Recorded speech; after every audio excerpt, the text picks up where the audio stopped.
Welcome to everyone. I'm so delighted to welcome you to this program celebrating Adam Kolber's new book, Punishment for the Greater Good, which was just published by Oxford University Press earlier this summer. I'm so pleased to welcome you first because the topics at the heart of Adam's new book and therefore this evening's discussion are, of course, extremely important. The themes addressed in this book are fundamental to law and therefore timeless, including the theoretical justification for the community acting through the state to impose punishment on individual members. That is about as basic and close to first principles as any questions come in the law. But they are also extremely timely. Because our society is wrestling today in the here and now with questions, urgent policy questions about incarceration, abolition, decriminalization, alternative forms of communal intervention and socialization. And all of these policy questions require a grounding in the philosophical questions tackled in this book. But I am also, secondly, very pleased to welcome everyone here this evening because this is also a celebration of a major scholarly contribution by one of our own. And we're extremely fortunate at Brooklyn Law School to have one of the most ambitious and productive faculties of any law school in this country. The CISC ranking of scholarly impact, which is widely regarded as the best thing going in measuring the impact of law faculties through their scholarship, ranks our faculty 29th in the country for, as measured by the citations of our faculty's work by other scholars around the country in legal scholarship. And nowhere is our scholarly strength more concentrated than in criminal law, where Brooklyn is consistently ranked in the top 20 in the country. All of which makes Adam Kolber's accomplishment and contribution in this new volume core to our scholarly identity and reputation.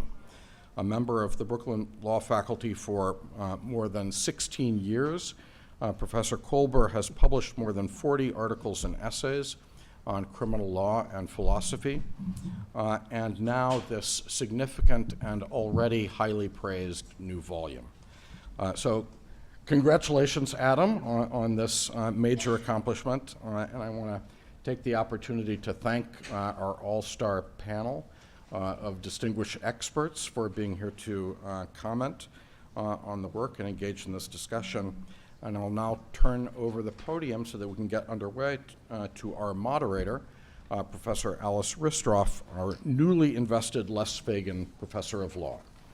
Alice. All right, thanks everyone. Thanks so much for being here. And if anyone's still looking for a seat, don't be afraid to sit in the front row. Those are the most comfortable chairs. I'm not taking the podium because I'm not going to say much right now. I'm here primarily to serve as a timekeeper, although I am provoked enough by some of the things in this book that I may have an occasional interjection, but I'm going to focus primarily on keeping time. We are so glad to have the benefit of 4 great commentators on this book. I'm going to skip over Professor Kolber for a moment. We have Chad Flanders, who's a professor of law at St. Louis University. Next to him, Nathan Hanna, a professor of philosophy from Drexel University. Then Kirsten Kalschul-Carter from University of Pennsylvania, and Benjamin Vilhauer, a professor of philosophy from City College of New York. So we have a really terrific panel, and we really want to hear everything they have to say. So I'll be brief. I am going to give our author a few minutes, very few minutes, just to give us the big ideas from the book, and then we'll go to our panelist. Thanks. Adam. Great. Thank you so much. Thank you to the dean. Thank you to everybody for coming. I'm just, I It's quite an honor to be here, and I really appreciate it. Over 10 million people are incarcerated throughout the world, and there's a central question in punishment theory: what justifies this? What, if anything, justifies putting people in cages? There are two well-known theories to try to answer that question. Retributivists say that punishment is appropriate when wrongdoers get what they deserve in proportion to their wrongdoing. Consequentialists, on the other hand, say that punishment is appropriate when the benefits of punishing, things like deterring crime, incapacitating dangerous people, rehabilitating offenders, when the value of that exceeds the financial, emotional, and other costs of incarcerating people. So in this book, In Punishment for the Greater Good, my overarching argument is that a pure consequentialist approach to punishment is better than the standard retributivist approach. And I'll say 6 claims that I'll just mention for now. So the first one has to do with the idea of proportionality. Retributivism depends on proportionality, but no one has given a good account of what exactly proportionality is and how do we decide how much punishment is proportional. Number 2, I look at this question from the here and now. What does that mean? We need to answer the question of proportionality now if we're going to incarcerate people now. So we can't just say, oh, retributivists, continue to promise us that in the future you're going to have a solution to this. Someday you're going to tell us how to calculate proportional punishment. Well, we've been waiting a very long time, and if we're going to incarcerate people, and if the ground for it is going to be retributive proportionality, I think we need to have an answer now at the time that we're incarcerating people. 3, I argue that even if we could answer this question, even if we could decide how much punishment is proportional, punishment is still very counterintuitive. And I have a whole bunch of examples. One example has to do with imagining 2 different inmates who are equally blameworthy, but they experience incarceration very differently. One has a really difficult time with it, can't cope, is always stressed out. The other person, they don't like it, but they manage to make friends, they manage to get by. If those 2 people spend an equal time incarcerated, I argue they're not, there's no morally relevant sense in which they're getting punished the same amount. Sure, on the clock it looks the same, but I don't think that that's morally relevant. 4th claim has to do with moral uncertainty, and some of the other panelists will talk about it, so I'll hold that off for now. 5th one has to do with the relationship between consequentialism and abolition. There's a lot of reason to think that incarceration does a pretty bad job of deterring crime, of incapacitating dangerous people, and rehabilitating them. Even if that's true, that doesn't show that consequentialists are wrong. What it may show is that consequentialists advocate a lot less incarceration than we have now, maybe even no incarceration. So that leads to the 6th claim, which is about abolition someday. I argue that at some level, we should all be abolitionists about incarceration, at least someday. Even retributivists should want no crime and hence no incarceration. But for consequentialists, they can't decide this question in the abstract. Abolition might work in some places. Maybe there are places that have a lot of resources that can deal with poverty, that can deal with mental illness. Maybe in those places, we don't need incarceration. Maybe there are other places where they're not ready for that because they don't have the resources to properly address mental illness and poverty, and maybe the rates of crime in certain jurisdictions are so much higher. So for a consequentialist, it's hard to just answer in the abstract about yes incarceration or no incarceration. It's going to be fact dependent, and maybe that's okay because maybe it is a hard public policy question that does depend in important ways on the facts. I do say that consequentialists advocate more experimentation in the criminal justice system, more creativity in exploring ways to reduce our reliance on jails and on prisons. I thanked some of you beforehand, but not everyone. So in addition to the dean, I want to thank Jocelyn Simonson and the Center for Criminal Justice, Alice Dristroff for moderating. The panelists, I'm so grateful for them for reading the book and thinking about it. Chad flew all the way in from St. Louis. Liz Alper for organizing today. My family for supporting the writing of the book, and each of you for coming today. Thanks very much.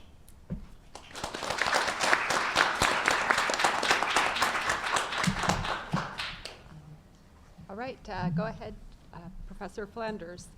So I feel a little on the spot because I already blurbed Adam's book and said really nice things about it. I'll quote myself, actually. Readers from fields as diverse as law, philosophy, criminology, sociology, and political science will benefit from reading this book. But I also did say at the end of my blurb, not everyone will agree with Kolber's arguments, and so I count myself as one of them. So Adam makes basically a sort of a cost-benefit analysis of the criminal justice system and says we should be more attuned to the costs and benefits and really look at things, how we punish, why we punish, how much we punish, in terms of like maximizing the benefits and minimizing the costs. And really at that level, who can disagree with Adam? Because there's a lot of inefficiency in the criminal justice system. There's a lot of unnecessary suffering. And so any philosopher, lawyer who says, you know, we should try and cut down on the suffering, I'm all for it. If it were that easy, I give my students every year an exercise where they're supposed to give sentences for different crimes, and it's really hard, and no one quite disagrees. And just to say that we should really focus on maximizing the good things and minimizing the bad things when we sentence sounds plausible, but in any given case, how long do we sentence Samuel Bankman-Fried for?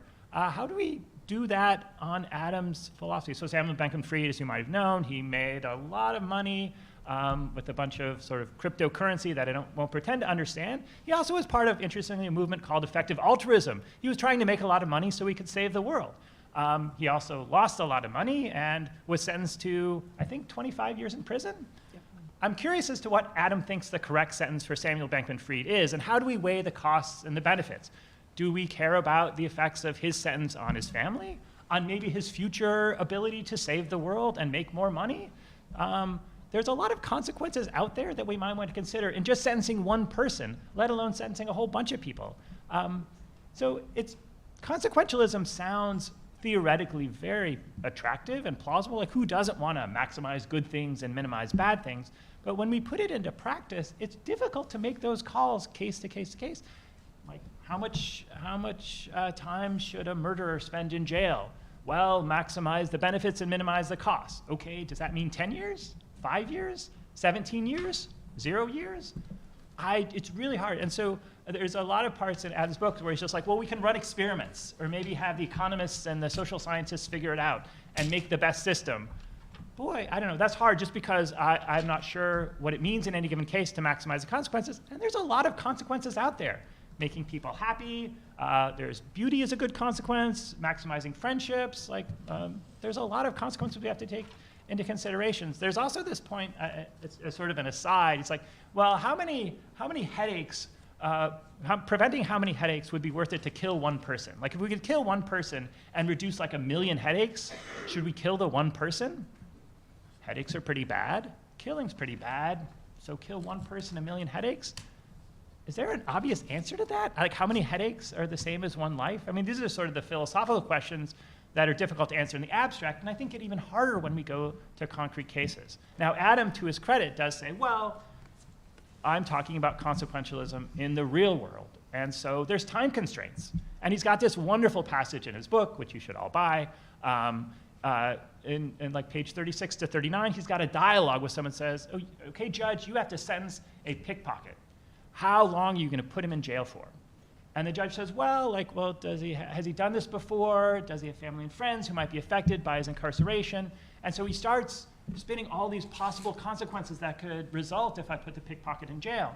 And then the interlocutor in this dialogue says, but you only have an hour to decide. So he's like, I'm going to spend that hour doing all the research I can to try and figure out the consequences if I put him in jail for a month, a year, if I don't put him in jail. And so there's this back and forth, and it's like, okay, I'm going to put him in jail for a week. I guess, why not? Like, how do we know that's the right answer? And Adam says, like, look, we have time constraints, we have to do the best we can. But that seems kind of arbitrary. Like, how do we know a week is the right answer, that we should put the pickpocket in jail, that maximizes the good things and minimizes the bad things? I don't know, I kind of wanted more certainty in the answer, like it's definitely a week, but, and then he also says, well, we should be consequentialist, but maybe not all at once, because there's risks to changing too many things at once. So I guess we keep most of the criminal justice system and try and tweak it until we decide we need to overhaul it, because there's probably a lot of things in criminal justice system that just should be stopped. But, well, that has bad consequences too. It's destabilizing if we change too many things at once. So now we got to think about the costs of changing things too radically. That's another consequence we have to weigh. And then things get really complicated and uncertain, even when we say well, in a lot of cases, doing nothing is probably better because change is destabilizing, and we just do the best we can with the time constraints we have. That's less than satisfying because it seems like Adam wants things to be more certain, and I don't see the certainty. Now, Adam really doesn't like retributivism. I don't like it either. But there's something about retributivism that I think is sort of ineliminable from our thinking about sentencing. Because part of retributivism is being fair. So if Samuel Bankman-Fried got no years in prison, we'd be like, well, that's not fair. He took a lot of money. Or maybe similarly situated people got 10 years. And if he got 0 years, that would be not fair. And so we tend to look at other people who've been punished in similar things, and we have a sense of fairness that cuts across cases.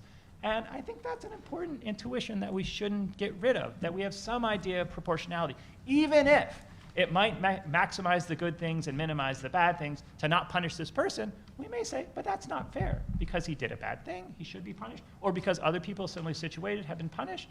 I think there's a sense of, and Adam calls it proportionality, sort of like proportionality relative to the bad thing that's been done, proportionality relative to other people who've done similar things. I really think that in a lot of our reasoning about punishment, when we look at sort of offering plea deals to various people, we look at what did we offer to other people in similar situations, with similar crimes, with similar criminal histories. And these are sorts of things that I think we take into our account. We don't just look at what will maximize the good things and minimize the bad things. We look at sort of what's fair.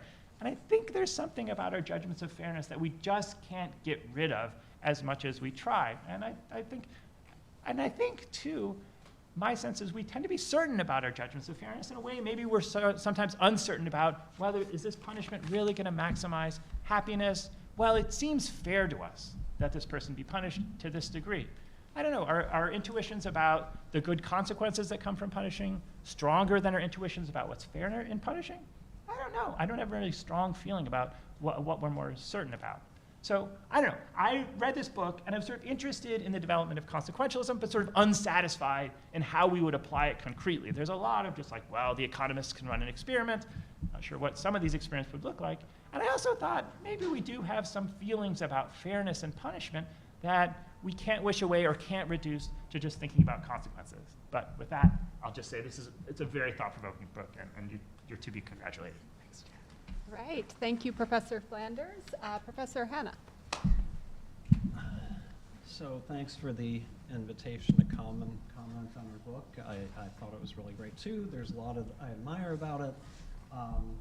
First and foremost, lots of creative and challenging criticisms of retributivism.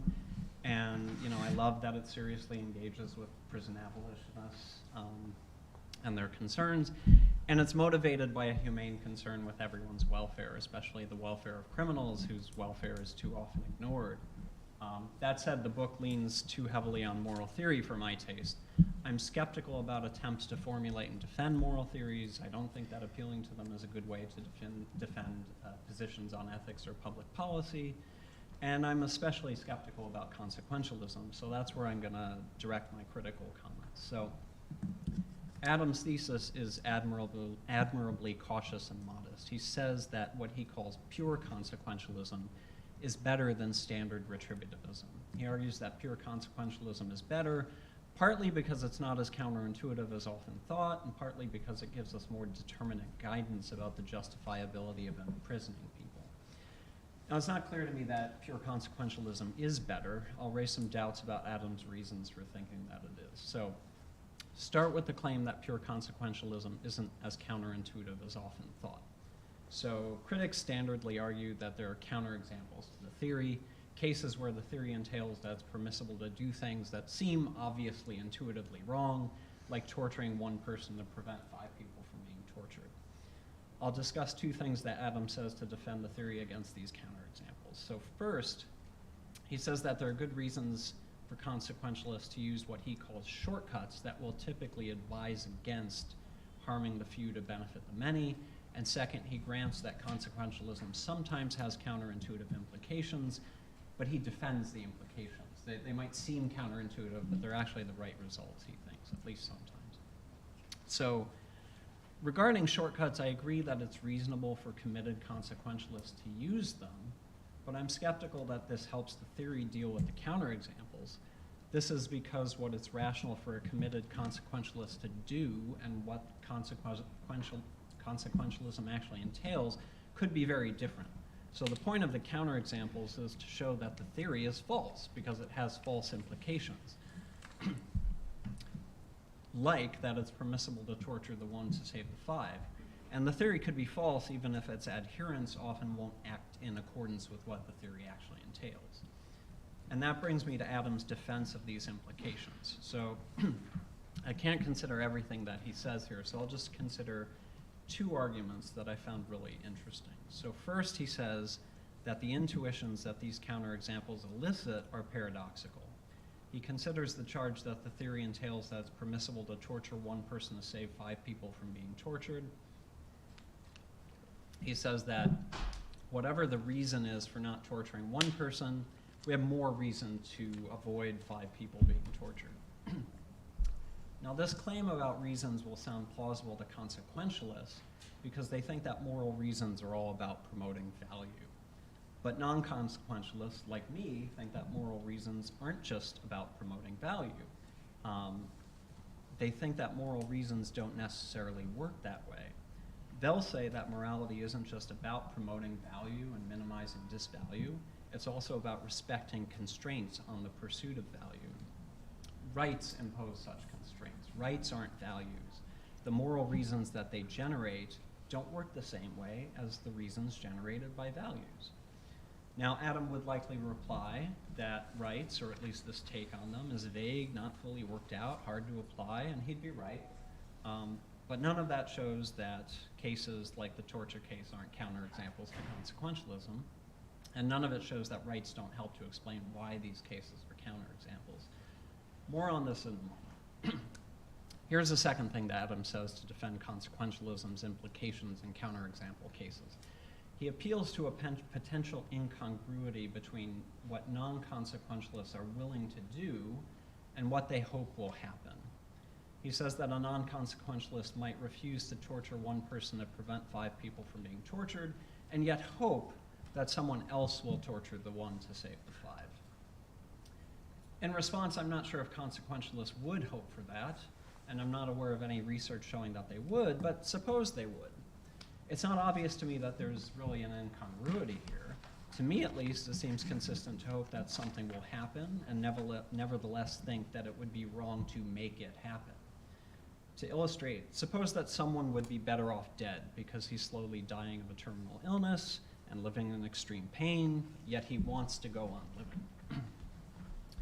Refusing to kill him in the belief that it's wrong is consistent with hoping that he dies, and even with hoping that someone else kills him. I see no reason to assume that what it's rational and moral to do and what it's rational and moral to hope for have to align in the way that Adam assumes. This is because there are relevant differences between acts and hopes. For example, acts can violate people's rights and hopes can't. Now, all of this is relevant because it speaks to the question of whether consequentialism is true. Whether the theory is true is relevant to Adam's primary reason for thinking that pure consequentialism is better than standard retributivism. Pure consequentialism gives us more determinate guidance about the justifiability of imprisonment. Now, I'm skeptical again. Whether this guidance makes pure consequentialism better depends on the content of the guidance. Sometimes no guidance or less determinate guidance might be better, or at least no worse, than guidance that is or is likely to be bad. The fact that there seem to be counterexamples to consequentialism gives us good reasons to think that its guidance is bad. At the very least, it gives us good reasons to doubt the theory's guidance in any given case, and particularly in high-stakes cases where we're considering harming the few to benefit the many. Now, let me put the point in terms of some helpful analogies that Adam uses. He says that standard retributivism is like a race car that lacks the parts to even compete, and that pure consequentialism is like a race car that can race. He says that standard retributivism is like an IKEA chair that can't be assembled, and that pure consequentialism is like one that can be. He says that standard retributivism is like a muffin recipe that's incomplete and unusable, and that pure consequentialism is like a complete usable recipe that we can use to make some muffins and feed people. Now, the fact that there seem to be good counterexamples to consequentialism suggests to me that these analogies aren't quite right. Maybe it's more accurate to say the following. Pure consequentialism is more like a race car with bad steering that might plow into the stands and kill people. It's more like a defective chair that might collapse when someone sits in it and seriously injures them. It's more like a muffin recipe that might give people food poisoning at the bake sale. A theory like that isn't obviously better than one that gives us no guidance or less determinate guidance. It's not obviously better than a theory that's like an inoperable race car, a chair that can't be assembled, and a recipe that can't be used. Thank you.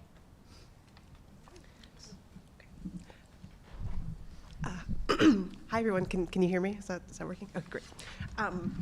Once again, my name is Kirsten Koschel-Carter. I want to thank Adam for the invitation and Liz Alper for all of her help. I have been like a chicken with my head cut off for the last 2 days, and she has been really phenomenal, so thank you.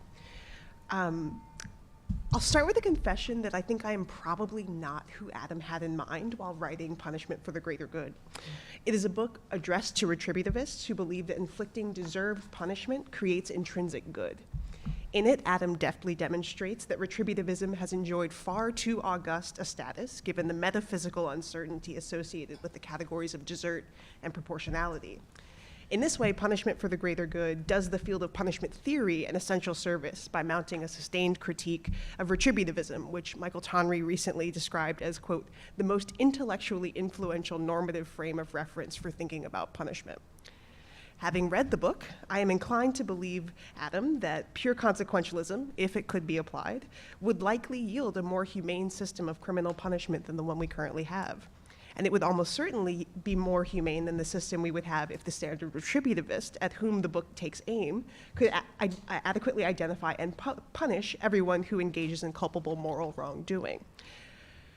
But I did not arrive at page 1 convinced or even really inclined to think that punishment holds intrinsic value. If spoon feeding teaches us nothing but the shape of the spoon, I suspect that punishment in the long run teaches the sufferer nothing but the shape of hardship. This age-old adage cannot help but be true about incarceration. As Adam started with, jails, prisons, detention centers in the United States have more than earned their infamy for violence, deprivation, and inhumane conditions. Nearly 2 million people held in a patchwork of state and federal prisons, local jails, juvenile correction facilities, and immigration detention centers can attest to the destruction that mass incarceration has wrought for individual people, their families, and their communities. All of which is to say that I too find the retributivist claim that incarceration in particular produces intrinsic good wildly outlandish. So I was heartened by the book because insofar as Punishment for the Greater Good is a critique of retributivism, it succeeds.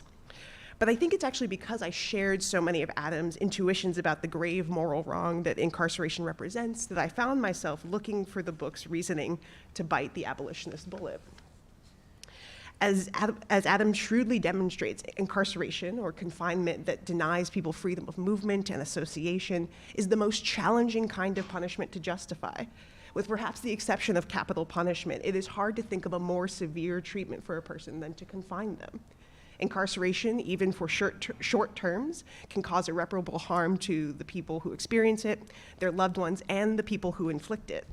And the seriousness of incarceration as a punishment accounts for the high justificatory bar that retributivists have to clear in order to inflict it. Kolber is right to demand that retributivists offer far more rigorous explanation of how it is the case that incarceration is ever proportional to even the violent crimes, violent criminal wrongdoing that lands nearly half of the people currently under carceral supervision in our country's jails and prisons. To get to the world that retributivists defend, one must have an almost unreasonably high degree of confidence about offenders' free will, about the appropriateness of punishment as a response, about our ability to assess desert, and appropriately index the severity of punishment to that desert. And so in the broadest strokes, I agree that if punishment could be justified, such a justification must rest on pragmatic assessments, dare I even say consequentialist considerations, about the importance of deterrence and incapacitation. However, a sustained and compelling critique of retributivism is not a substitute for an adequate justification of incarceration. To be fair, the book defends a modest claim about consequentialism's comparative fitness for providing adequate justification. But in reading the book, I could not help the nagging sense that even if consequentialism can be said to outperform retributivism, it's still not up to the immense task that we really care about, assessing whether incarceration is really justifiable. I want to pick up on the pickpocket example that Chad was mentioning and give a little bit more detail about it. So early in the book imagines this conversation between a consequentialist and a skeptic while they're trying to figure out what to do about a pickpocket who has stolen $100 from a tourist wallet.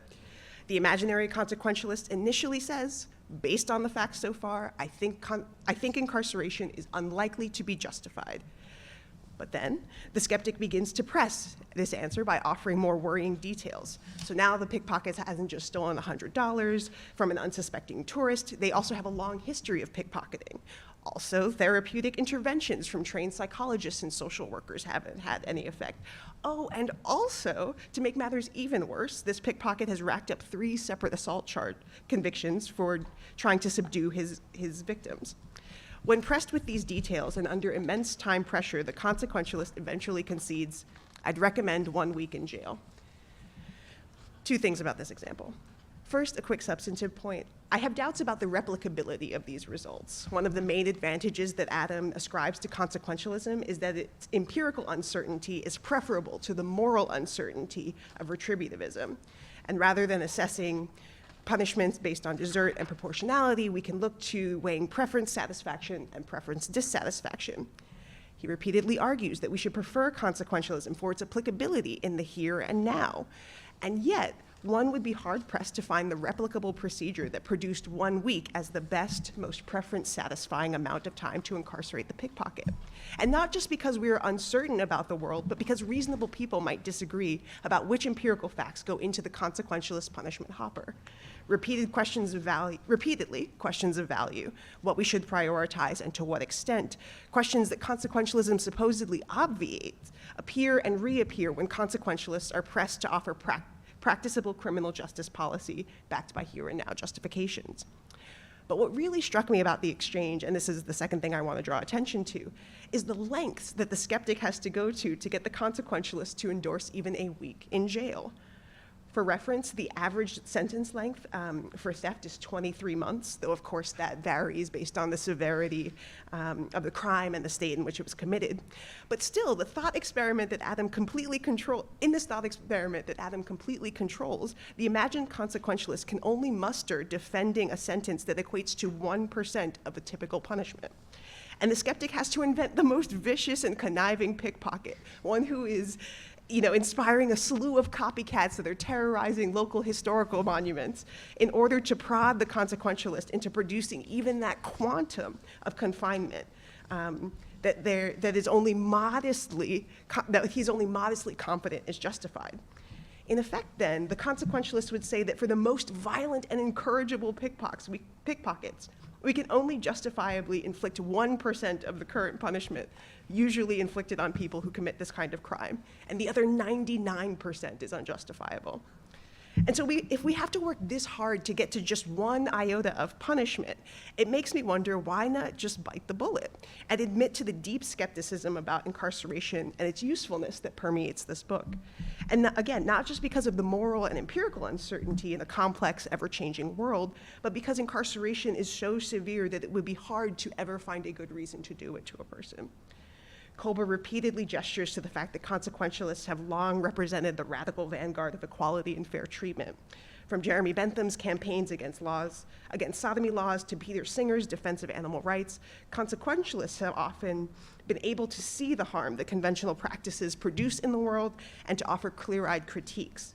I think punishment for the greater good is in that tradition. And so I would like to invite Adam to claim, perhaps less modestly than is his habit, that we should not just regard prison abolition with friendly curiosity, but as a moral imperative.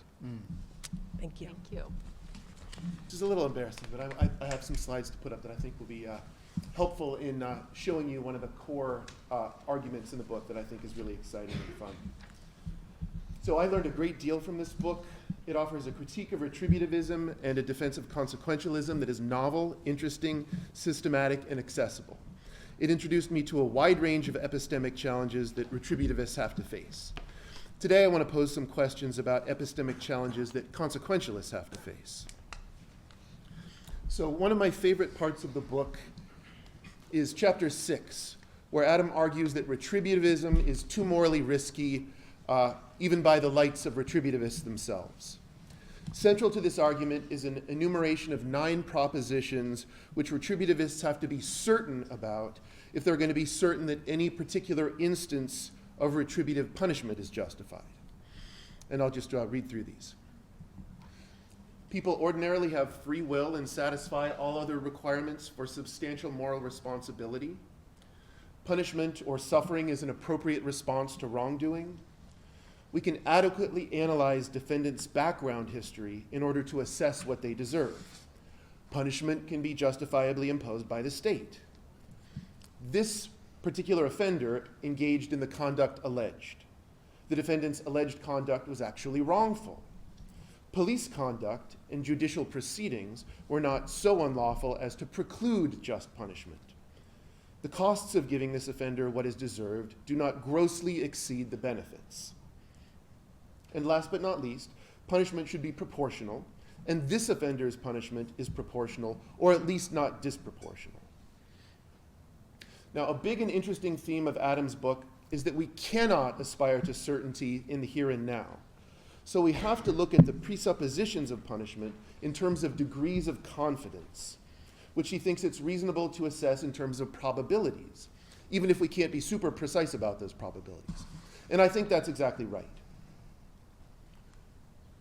So Adam gives retributivists the benefit of the doubt and assumes that it's reasonable for them to have credences of 0.95 in each of these propositions, which you could also describe as confidence of 95% in each of these propositions. So what we see here is that if we multiply these 0.95 credences together to find out our credence in the conjunction of all these propositions taken together, we get about 0.63 as our overall credence in the justification of any instance of retributive punishment. Adam argues that retributivists should apply the beyond reasonable doubt or Bard standard here, just as they do in the criminal courtroom. And that standard is typically understood as requiring somewhere between 90% and 99+% confidence. So I think this is exactly right. As he argues, Bard is based on an intuition about the burden of proof, which is also expressed in Blackstone's dictum that it is better for 10 guilty people to escape than 1 innocent to suffer, or even Benjamin Franklin's version, that it's better for 100 guilty to escape than 1 innocent to suffer. This intuition is very plausibly relevant beyond the criminal courtroom.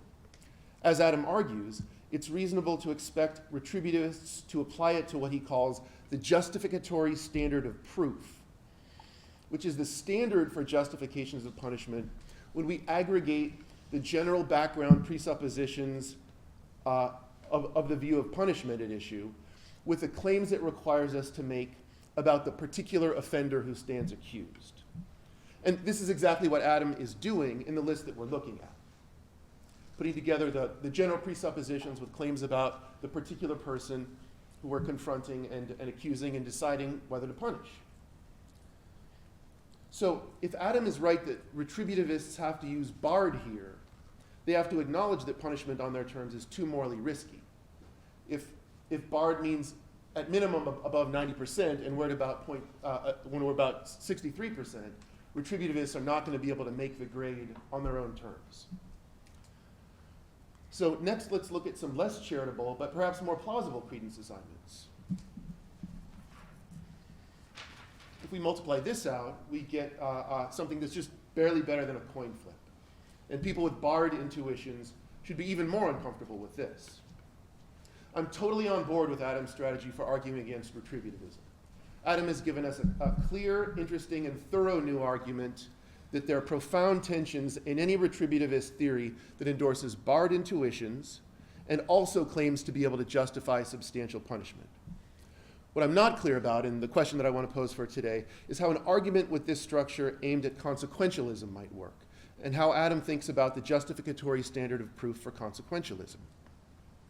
So here's a parallel argument that I made up, just basically pulled out of a hat by just modifying or repeating propositions on Adam's list. I think pure consequentialists require the truth of all these propositions if they're going to be certain about their justification. Our fundamental reasons for punishing mean that people don't need to have free will. Punishment or suffering is an appropriate response to wrongdoing. Our fundamental reasons for punishing mean that we don't have to worry about desert. Punishment can be justifiably imposed by the state. Our fundamental reasons, rather than our shortcuts, mean it doesn't really matter if this offender engaged in the conduct alleged. Our fundamental reasons, rather than our shortcuts, mean that it doesn't really matter if the defendant's alleged conduct was actually wrongful. Our fundamental reasons, rather than the shortcuts, mean it doesn't really matter if police conduct and judicial proceedings were unlawful. The costs of giving this offender what our shortcuts prescribe do not exceed the benefit. Sorry, let me take that one more time. The costs of giving this offender what our shortcuts prescribe do not exceed the benefits.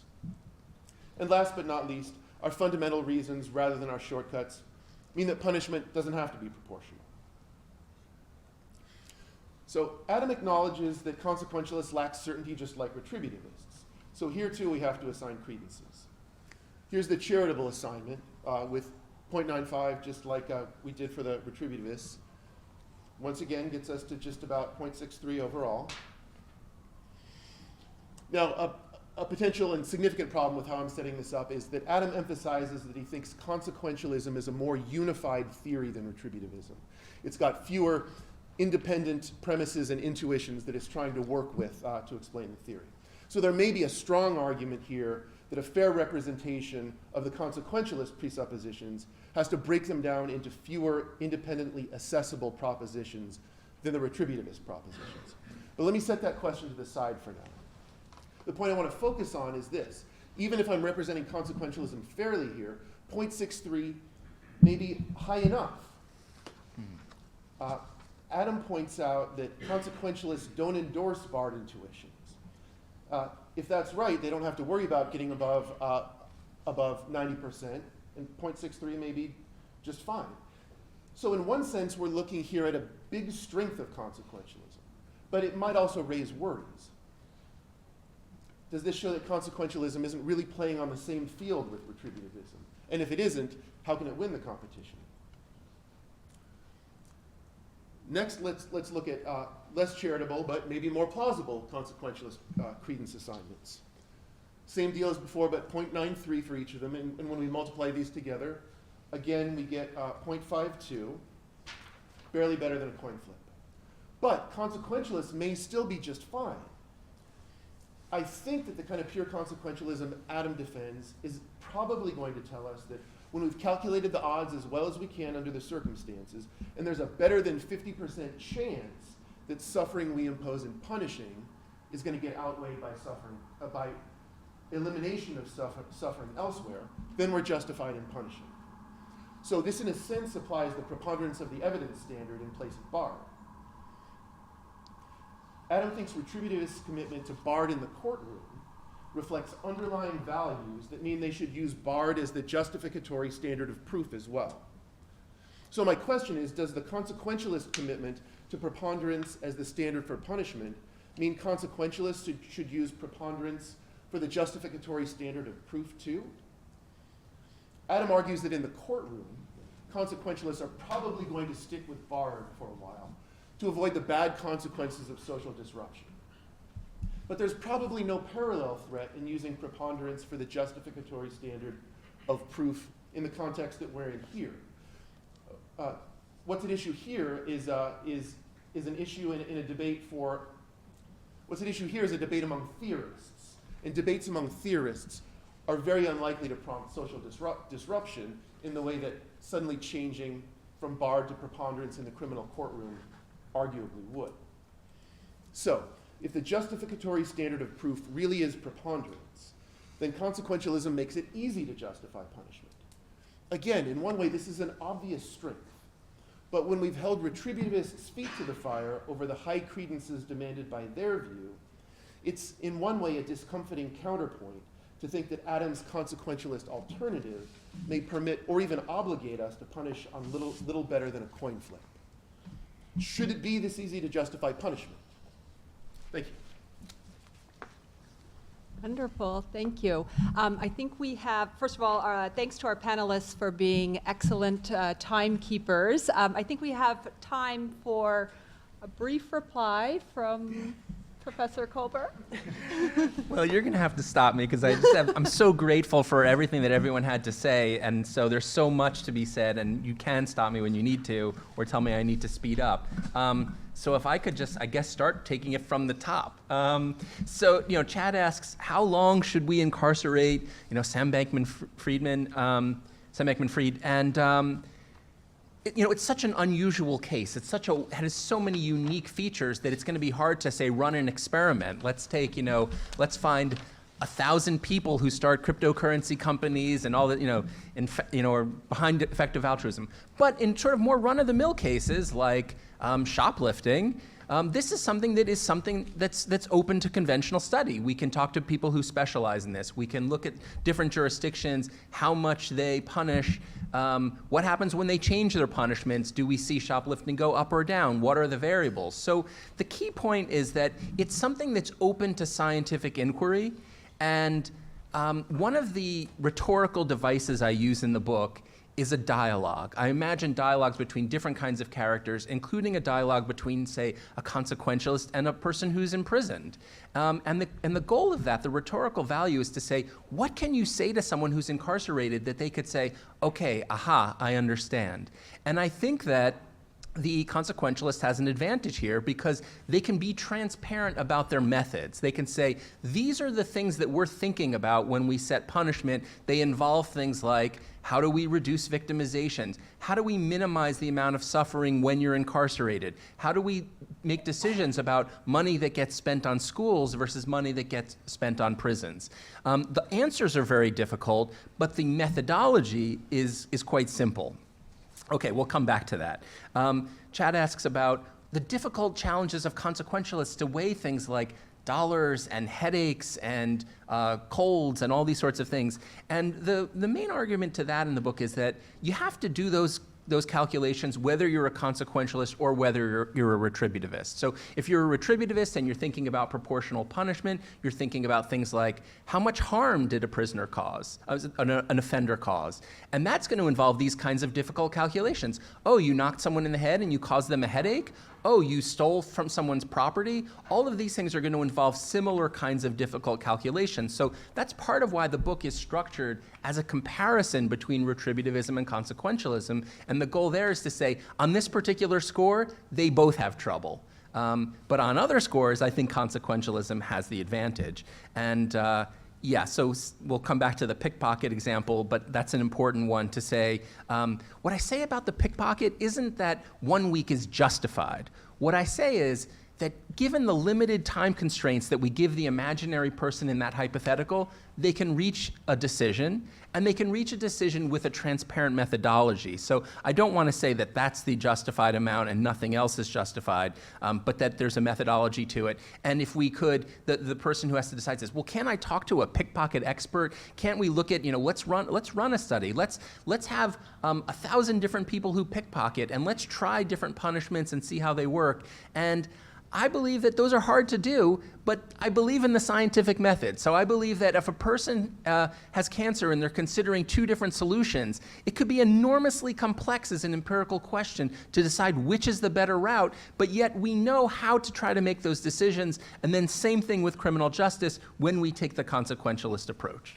Last bit for Chad has to do with fairness and proportionality and sort of like a defense of, don't we just have some intuitions that should count? So I want to mention an 1883 case called Ex parte Crow Dog. Crow Dog was a Native American who killed another Native American. He went through a process of tribal justice, and what they determined was he owed restitution. He owed $600, 8 horses, and 1 blanket, which was considered a significant payment in those days. The point is, he killed someone, and according to this process, there was nothing like incarceration. They didn't try to kill him. There was no capital punishment for him. There was a process of restitution. The United States, the reason that it's even a case is because the United States thought he deserved capital punishment. So notice that we have this one process through one mechanism that says no incarceration at all, no capital punishment, and another one that says he ought to be killed. So I think the challenge for any kind of claim of proportionality is, what can you say to Crow Dog to say, well, this is what I think is fair. Why should that have any weight when we can see two governments reach totally different conclusions about what's fair and what's proportional for Crow Dog? Okay, super. So to Nathan, who I think came next. There's so much here. Okay, so since I'm not going to get a lot of time, let me say what I think is the most important thing, because the issue of deontology and hopes is really interesting, and I hope we get to come back to that. There's so much synergy between my views and Nathan's. So Nathan is somewhat anti-theory from what we hear today, and this book is perfect for him. Here's why. The book says, here are these two leading theories that are efforts at justifying punishment, and I argue one of them is better than the other.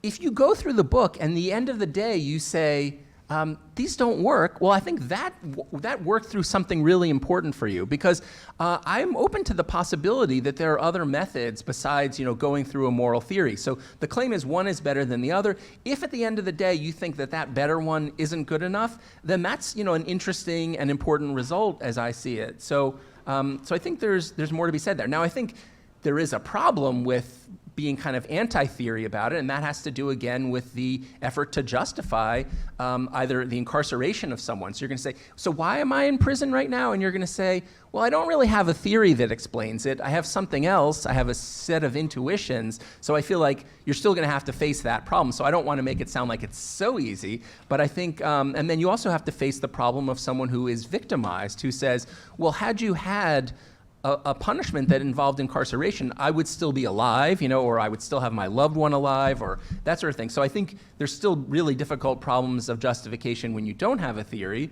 But again, I think the book can be viewed as a walkthrough of what to do when you don't think any of the two big theories do the job. Okay, to Kirsten. So back to the pickpocket example, again, I think, we can run the experiment 100 different times, we can try different approaches. I don't necessarily think that 1 week is justified, but I do think this is really important, the ability to reach an answer. And that, that also fits with Nathan's claim about you can't even get the race car started. So I think that this is a requirement of a theory that we're going to use in the here and now. It has to be able to yield results. If it can't yield results, if there's no recipe to make the muffins, it kind of loses at the starting line. Now, Nathan would go on to say, look, even if it makes it through the starting line, it could be extremely dangerous, extremely unhelpful, and all that. So to that I say, yeah, maybe at the end of the day, you're going to say don't use a theory. But the point here is just these are the table stakes. This is what you need to kind of bring to the table. So Kirsten asked, is there a replicable procedure here? I think that the consequentialist does have replicable procedures. They're not perfect. And there is also the fallback that says, okay, at some point the consequentialist says, this is too complicated. We can't do this. We don't have the resources to do the right calculation. And then they can fall back on a shortcut to say something like, we're going to survey people's intuitions because we think this method is better than the approach that's trying to look at it more scientifically. I don't know when that might be useful, but it is a fallback. It is a way for them to come up with an answer if they can't come up with something better than that. In terms of, I like the way that you ended it, inviting me to consider abolition as a moral imperative and not just sort of as an option. And that's the dream, right? The dream is to come up with methods. The consequentialist dream is we want to reduce total suffering in the world. And if we can do that, that's great. And maybe abolition is a way to do it. And I come up with some proposals that might seem crazy to some people at the end, talking about other people's proposals that might work that way. I hope they do. But the more important thing is that we need to have an open mind and be more willing to experiment. So I welcome that invitation, and I do want to take it seriously. And then finally, and I won't need a ton of time. Doing well. Okay? Okay, Yes. great. I know how much lawyers and law students love math, so I hope they got that from the book and from Ben's talk. And I should mention too that in that chapter, I do address some papers that Ben and Nathan had, so I really appreciate the work that came before me. I love the framing about what would this look like from a consequentialist perspective, so all of that's great. I do think that for a consequentialist, the question of what the burden of proof should be at criminal trials is an empirical question. Ultimately, the empirical issues matter. Of course, if we're not sure, we may have to fall back on certain things and conventions and what people think is right, but ultimately, it's an empirical question. I think that when you do the analysis for consequentialists, as Ben mentioned, there's a question of like the statistical independence. So if we added a proposition that's something like, I think consequentialism is true with 90% confidence, a bunch of the other ones will follow pretty straightforwardly. So that might be one way to bump up the confidence. But I think in a way, Ben's analysis, really shows why a consequentialist might want a very high standard to find guilt at trial. And the reason is exactly because at the end of the day, we need that high number. So if we were to use a standard of like 70% confident that someone's guilty, and then we add to it various kinds of uncertainties, at the end of the day, we might get into that 40% range. So if you're a consequentialist and you might want to try to actually justify a punishment, you're probably going to want a very high standard at guilt so that you still have enough confidence that you might punish at the end of the day. Now, of course, you might do that calculation and say, I'm only 40% confident that incarceration follows here, in which case the consequentialist says it's not justified, and that's a perfectly good result, right? It could be that you follow consequentialism really carefully and you look at the empirical data and you say, yeah, incarceration is not justified, we have too much, and we have too much mass incarceration. So I think all of those are real possibilities, and I think I had one more point to make.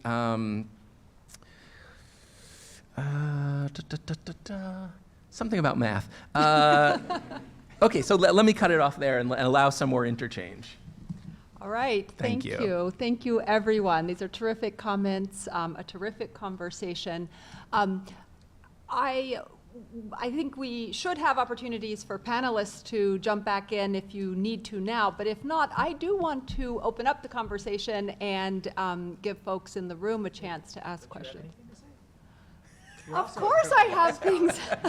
Of course I have things to say, but I want to hear. I want to hear from Scholar Harrell. Yes, please. Do we need to lend you a microphone? Oh, we should. I don't. I have quite a lot of questions, but I'm not going to ask more, or even a small percentage of them. But maybe I'll raise just two problems very quickly. One is that the fact that consequentialists can show that our intuition meet the consequentialist criteria, namely, if we use consequentialism, then we'll bring about results that fit our intuitions. I don't think it's a strong argument. The reason I don't think it's a strong argument is because we can always ask, and what if? Would you torture people if the results would be different? If people changed, if people preferences or state of mind change, they change dramatically, maybe we will come to the conclusion that we need to torture people, as Gary Becker, the famous law and economics argument. And I think that in this case, I think if you are a consequentialist, you would be committed to say, yes, and I don't think you would want to do it. In other words, if the results were different. The other small point, which I think relates to the very thoughtful comments by Nathan. So one of the arguments that was appearing again and again was something like, we don't know how much punishment retributivism will recommend. There is a lot of uncertainty there. You could approximate this, and I think this was implicit in Nathan's comments. In other words, perhaps we know that some punishment is deserved. And we don't know how much, but it's better to get closer to it. And one of the implications of consequentialism that I find, as a result of your comments, that I find very, very implausible, is that if you are charged with many, many, many, many crimes, each of which low probability that you have committed them, let's say 1%, but there are 1,000 crimes, then consequentialists will recommend that you be convicted in one of them or several of them, depending on how many. And I think this result is very unintuitive to me. I don't know, maybe there are systems that do it, but I don't think we do it in our system. Yeah, thanks, sorry. I talked too much. Do you want to respond? Oh, sure, sure. Yeah, so, well, okay, so you said, I don't know about what-if reasoning, but we're using what-if reasoning all the time, right? So to decide that we should use this method of chemotherapy, we say, well, what if we use it, what will happen? But I think I take the stronger point there being like, if we do what-if reasoning, aren't we going to be led towards some very dark places involving things like torture, right? That's, I think, and so I guess the question would be like, yeah, let's see, you know, let's figure that out, because that's really when push comes to shove. And I'm hoping that, but so here's the bottom line.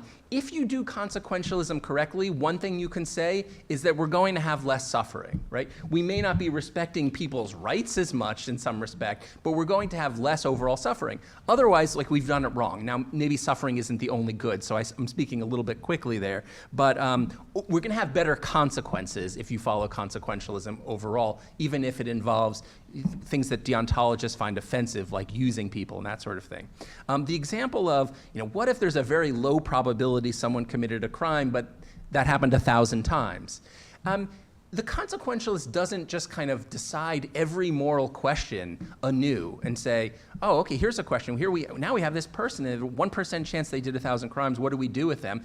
They recognize that we need a judicial system, and so what they're justifying is a judicial system that's going to have a certain burden of proof. So I think there are ways that consequentialists can answer that particular problem with reference to the need to have a functioning judicial system. Other comments or questions? I will take the privilege of, of sharing a thought. I guess, so for one thing, and I have to say this as the daughter of a mathematician, I'm uncomfortable with the way we are speaking about confidence and confidence intervals. I don't want to make my father cringe from miles away, but when we think about confidence intervals in a kind of mathematical or statistical sense, we're sort of trying to give an account of the quality of some sampling method and assessment and saying, okay, we think that, like, given the samples we've done and the regressions we've run, our model is going to get it right 95% of the time or something. I think human reasoning about moral propositions is totally different, and it's completely possible for humans to be 100% confident about something and also be wrong. And so I think that, I guess I just want to sort of raise generally, I think there's something a bit odd about taking a proposition like punishment or suffering is an appropriate response to wrongdoing and sort of attaching a number to that and saying, well, what if we're 95% sure this is true or 90% sure it is true? I don't actually know what that means to attach figures to it in that way. So again, I have to kind of raise that question. But it relates, I guess, to sort of a broader question that I want to put to Adam and others on the panel that arises from the fact that humans are capable of being completely confident in some belief and also being wrong about it. The kind of consequentialism that you're urging, Adam, it sort of draws upon the language of science and mathematics and calculators. I guess I want to know more about why we should be confident that humans are capable of doing this kind of reasoning. And I'm thinking in particular about like psychological research about bounded rationality or various forms of biases that shape our analysis. If we, it's good to speak of like or the psychologist would speak of like status quo bias or an anchoring bias or availability bias, various ways in which our brains are kind of affected by the information that's most readily available to us or what we most know. How do those features of human brains affect a question about getting rid of an institution that all of us have known, that's been available to us? I mean, known in the sense that we've been aware of it. Are we, as humans, are we sort of capable of projecting what the world would look like in the absence of the prison? Adam says that abolishing incarceration would dramatically reduce deterrence. I think that to kind of evaluate that proposition, we need to know what the alternative to no incarceration is. Adam follows that sentence, abolishing incarceration would dramatically reduce deterrence, with consider the fictional dystopia depicted in the 2013 film The Purge, where it, for 12 hours, is legal to do whatever you want. Now, is that the alternative reality? If we didn't have prisons, is the alternative reality no criminal law, nothing, no efforts to respond to any harmful behavior at all? There are a lot of other alternative realities if we didn't have prisons, and I think most people who identify as abolitionists are spelling out those alternative realities in some detail, and they are not just a free-for-all where everybody gets to engage in whatever violence they want to. So why is it that, Adam, for you, the sort of option to which we compare the prison is The Purge, a 2013 film? I suspect that there may be some bounds to rationality, some sort of cognitive bias, if I may say so, that are kind of shaping the way you think about the available options. So I guess my question is, are we as humans, limited as we are we kind of capable of doing the sort of scientific assessment that you urge? Okay, wonderful. So maybe I can start and other people may want to jump in. So just so that the audience can get a sense of like, why are we talking about these probabilities? We know that if we're trying to figure out, did a person commit all of the elements of an offense, the standard approach is a beyond a reasonable doubt standard, very high level of confidence required. I have a lot of students in the room, so they'll know we talked about a case called Huey Newton, and the question is like, did he make a voluntary act? Was he in control of his behavior? And that we're going to apply a beyond a reasonable doubt standard to. Well, here's another question. Do any of us have free will? Like, are all of us just kind of like automatons the way that Huey Newton claimed to be in that famous case? So the question that I'm sort of pushing on the retributivists to think about is, you have this really high standard to say, did somebody commit all the elements of an offense? Because you want to be sure that if we are punishing them, that they deserve it. But if you're going to punish them in a retributive way, you also have to be confident that they have free will. How confident are you that you have free will in this mechanistic world that we live in, where one atom bumps into another atom and makes something happen? So suppose you say, gee, I don't know, I think I'm like 80% sure that we have free will. It seems like we do. Well, then the question... Sorry? Well, yeah, so you might be a compatibilist and you say, I'm a confident compatibilist. I'm 80% sure of compatibilism. Well, notice 80% is quite a bit lower than the 95 or 99% standard that we use for the beyond a reasonable doubt analysis. And free will is just one of the many propositions that Ben had up on the board. So there's a lot of things that you need to believe. Why would you have such demanding confidence as to factual guilt, but so willing to accept uncertainty about other things that affect deservingness? Okay, so that's what that whole analysis is. And then Alice asks things like, well, are we even capable of doing this kinds of reasoning, right? We all have so many biases. And to that, I would say, this is an area where consequentialism comes in handy, which is we need to make a decision, and we're going to have biases on both sides of the equation. So we can't necessarily, I mean, obviously we want to try to eliminate bias, but to the extent that we can't, we don't freeze because of it.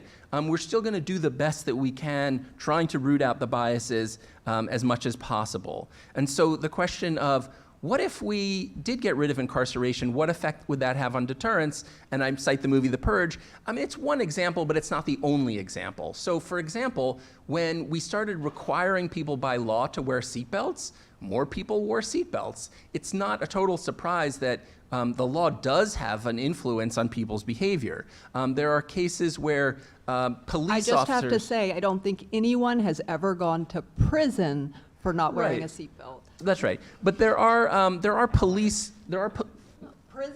Oh, prison. Prison. She was arrested. Yes.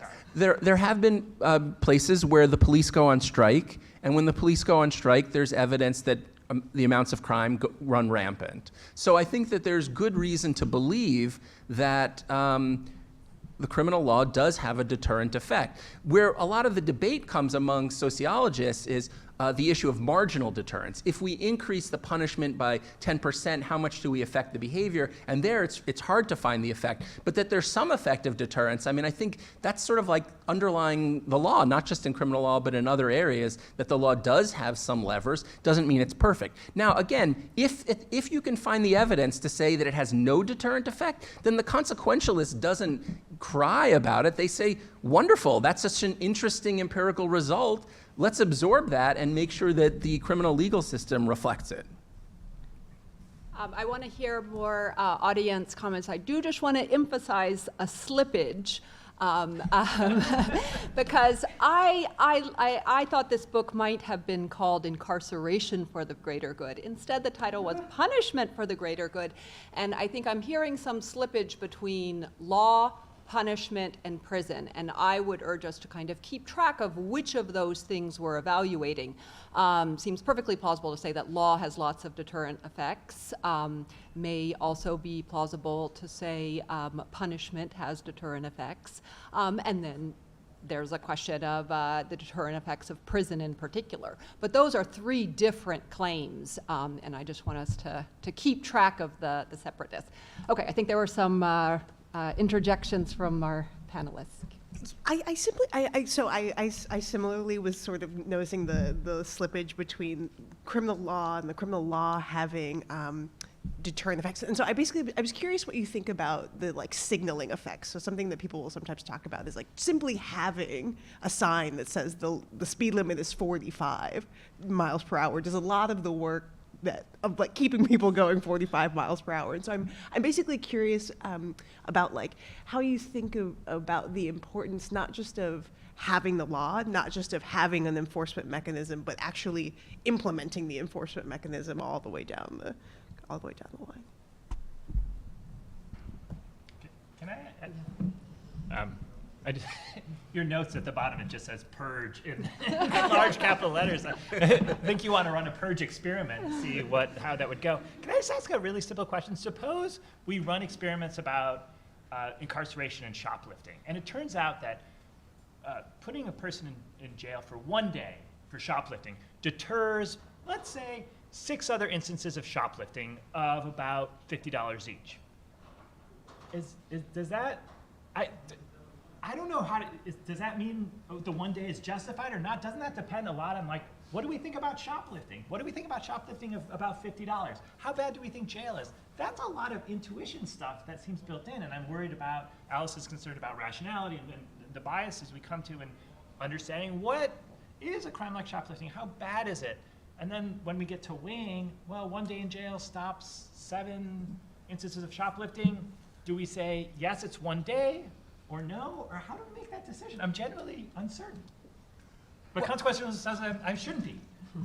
because we ran the experiments. Well, I think that there are economists that worry a lot about these very kinds of questions. If you're Dwayne Reed, then you say we have a certain budget that's assigned toward toward shoplifting, and here's the amount of shoplifting that's occurring, and then they can kind of make calculations like should we be increasing our resources or not, and so there are ways that economists get at these things. Now, I don't like the pure economic approach because I think that's going to ignore certain kinds of important variables like suffering and things that they don't capture. But I think that there are consequentialist ways of trying to get at this thing. So, 6 instances of shoplifting $50, and you put someone in jail for a day, and now that's on their record for the rest of their lives, and what are the bad influences of that? So it doesn't sound like a great deal to me, but I think what matters isn't so much what I think, it's that there's a methodology to it. But can I say something, or should I just shut up? You should But go ahead. but a methodology that gets us results that aren't great, like just saying like, hey, we got a methodology. Like if that's like the goal is to get a methodology that generates sort of results we find intuitively plausible at the end of the day. And A if that- coin flip is also a methodology. Right, yeah, Yeah. and it does give us an answer. But then you do the thing where you flip the coin and then you just make your decision anyway.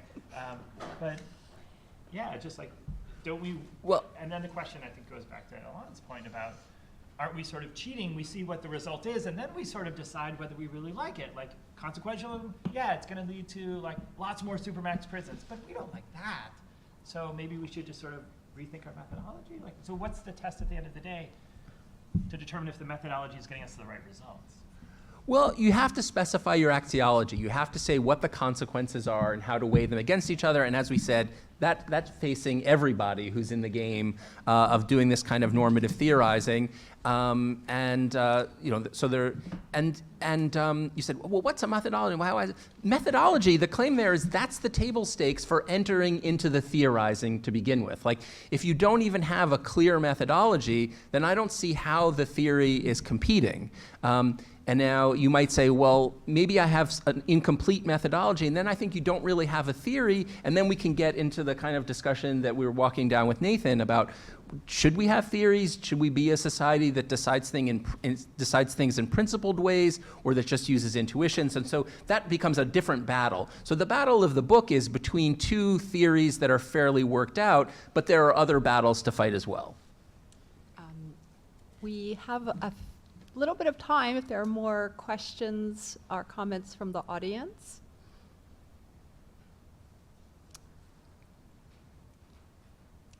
If not, other remarks from panelists. Yes. I can go since my name was mentioned. So 2 points. I can't resist replying to something you said, just said, about how we, at one point you framed it in terms of justifying things to people, right? I don't want to be too derogatory here, but you've got this very academic conception of how we justify things to people, like, oh, you need a theory to do that. Why do you need a theory to do that? Most people don't have moral theories. They don't think in terms of moral theories. Here's a admittedly vaguely sketchy way of describing an alternative. You meet them where they are, right? And it's not just a matter of appealing to intuition, but there's this long tradition in ethics. Peter Singer is a wonderful exemplar of it. You come up with an analogous case and you use it to pump, and a moral intuition as close to moral bedrock as you can find, and you see what the implications of it are, right? It's been put to a lot of good use by philosophers who are a lot smarter than me, like Mike Humer and Jason Brennan, arguing really convincingly for, great positions like, stop treating animals so badly, make the world more open, stuff like that, right?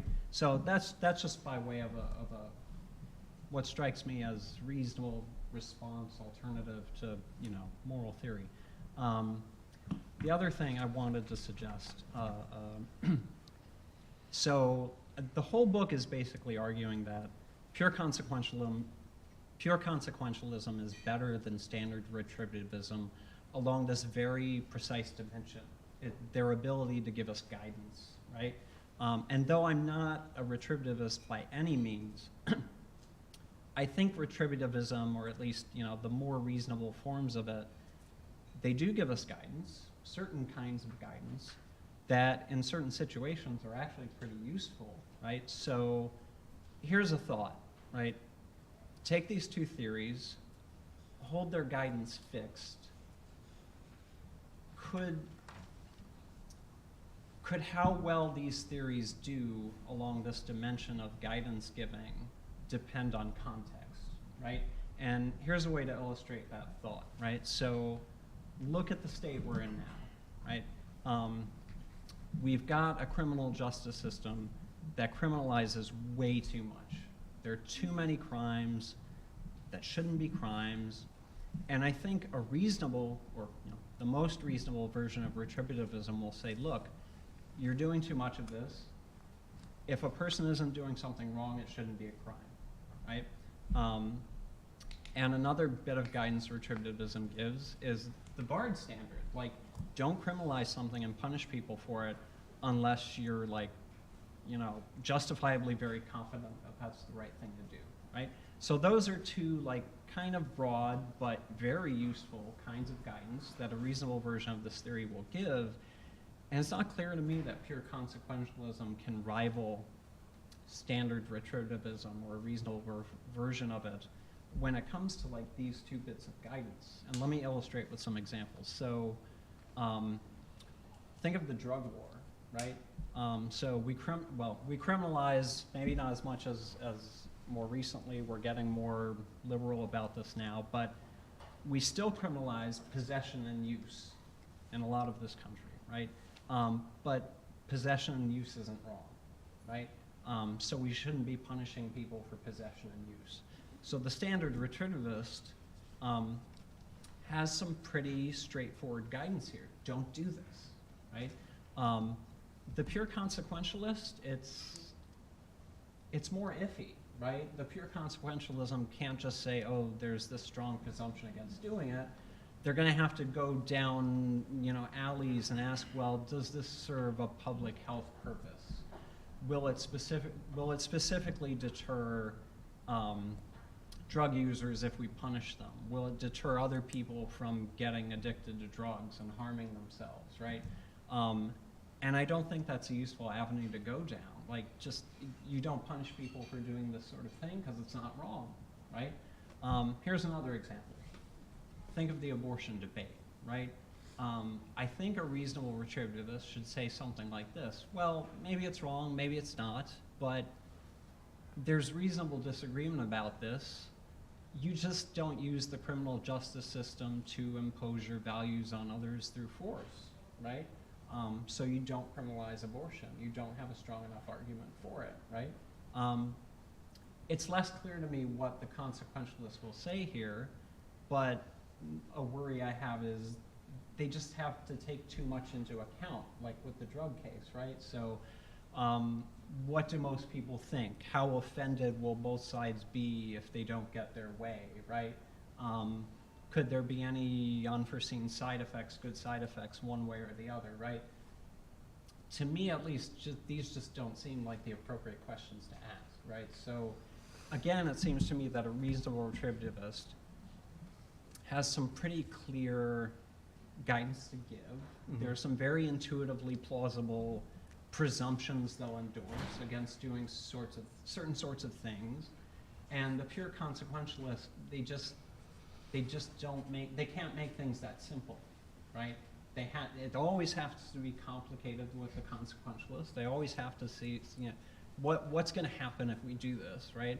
And the retributivist, because they're a deontologist, they've got some very intuitively plausible, not rules of thumb, but prohibitions, right? That should make us very reluctant to do things like criminalize possession and use, criminalize abortion. Okay, super. So on the first point, again, what I would like Nathan to think is, this is a book about comparing two theories, and there's this really other interesting debate we could have about whether we should use theories at all, which I think is an interesting debate. I just don't think that it's the one that the book is about, but it's one that we should have. I mean, so for example, you suggest, here's another approach. We could meet the person where they are, and that would be really interesting to think about, speaking to the person who's incarcerated and saying, well, like, you think other things that other people do are unfair, and maybe this does explain why you're here. And in fact, like, so we had a formerly incarcerated person in our class recently, and a lot of times when they do come to speak to us, they don't say, and I shouldn't have been incarcerated. So there is something to be said for meeting a person where they are. But of course, after you have that discussion, suppose you've convinced someone that maybe their incarceration is just, then the further question becomes, well, they could be wrong about that. So maybe morality just can't do the sorts of things that we want to do, and I'm certainly open to that. But again, I think that the book is about comparing two theories, and I'm certainly open to further discussion about whether we ought to have theories or non-theories and all that sort of thing. In terms of saying, look, sometimes deontologists may give us easier answers. I think that the abortion example, I'm surprised that you picked that example, right? Because the way I heard you say it was, that we can't impose our values by force on somebody else. But of course, there's a whole wing of people whose views about abortion is that the abortion itself is imposing, is murder. And so they think if you can justify any sort of murder prohibition, then surely you can justify a prohibition on abortion. The point is not to take a side on that debate, but rather to say, this is an example of where there's a question of like who has what rights, and I just don't see any methodology to get to where the rights would be. Now, of course, there's a lot of discussion about that, and there are people that purport to have a methodology to get to where the rights are. I have a skepticism about it. Now, what about saying, well, how's the consequentialist going to address this? Isn't that a tremendously difficult problem? It is. The claim I make is that there's a difference between empirical uncertainty and moral uncertainty, because the empirical uncertainty has the advantage of transparency, of a way to debate it, of a way to experiment with it. But but you're right, the solution here isn't how do we get to answers as quickly and easily as possible. It's about making an argument for one kind of very difficult uncertainty as being preferable to a different kind of uncertainty when we're trying to consider the value of a theory. Okay, great. Thanks so much. This has been a terrific discussion. I fear the consequences if we don't leave time for our reception. So I want to thank Adam for giving us this terrific book. I want to thank our panelists, and I thank all of you for coming. Thank you, Alice.